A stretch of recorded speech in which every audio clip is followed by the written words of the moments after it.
தமிழ்நாட்டில் போதைப் பொருள் புழக்கத்தை கட்டுப்படுத்த தவறிய விடியா திமுக அரசை கண்டித்து அதிமுக சார்பில் கோவையில் முன்னாள் அமைச்சர் SP வேலுமணி தலைமையில் மாபெரும் கண்டன ஆர்ப்பாட்டம் நடைபெற்று வருகிறது. அந்த காட்சிகளை பார்ப்போம். இது பற்றிய கூடுதல் விவரங்களோடு இணைகிறார் எமது செய்தியாளர் சசிகுமார். வணக்கம் சசிகுமார், உங்களுடைய விவரங்கள். வணக்கம் மார்ஷல்.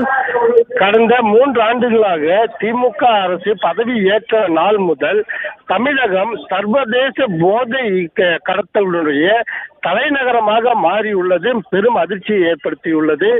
ஒவ்வொரு நாளும் தொடர்ந்து கஞ்சா சாக்லேட் மற்றும் உயர் ரக போதை தரக்கூடிய போதை மாத்திரைகள் மற்றும் வெளிநாட்டு போதைப் பொருட்கள் உட்பட நாடு முழுவதுமே போதைப் பொருட்களின் தலைநகரமாக தமிழகம் தற்பொழுது விளங்கி வருகிறது.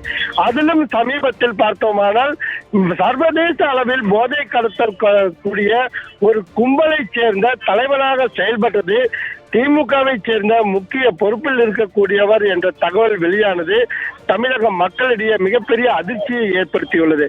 இதனால் தமிழகம் முழுவதும் இளைஞர்கள், இளம் பெண்கள், கல்லூரி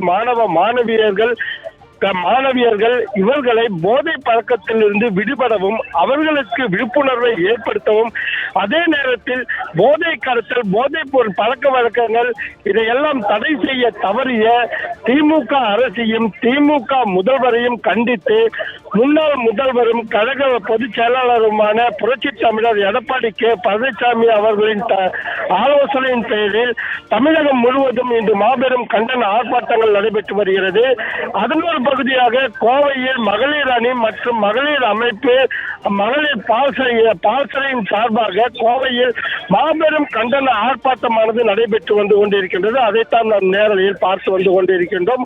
பொதுவாக இது மகளிர் கையில் எடுத்து இந்த போராட்டத்தை முன்னெடுத்து செல்கிறார்கள் என்றால் ஒவ்வொரு பெற்றோர்களும் தங்களுடைய குழந்தைகளுடைய எதிர்கால நலனை கருதி இந்த போதைப் பொருட்கள் பழக்க வழக்கத்தில் இருந்தும் இந்த போதை நடமாட்டத்தையும் அறவே இல்லாமல் செய்வதற்கு திமுக அரசு உடனடியாக சட்ட ரீதியான நடவடிக்கைகள் எடுக்க வேண்டும். ஆனால் அந்த நடவடிக்கைகளை தவறியதால் தற்பொழுது தமிழகம் நாடு முழுவதும் மிகப்பெரிய போராட்டமானது நடைபெற்று வருகிறது. கோவையில் தற்பொழுது நடைபெற்று வரும் போராட்டத்தை தான் நாம் தற்பொழுது நேரலையில் பார்த்து வந்து கொண்டிருக்கின்றோம் மார்ஷல்.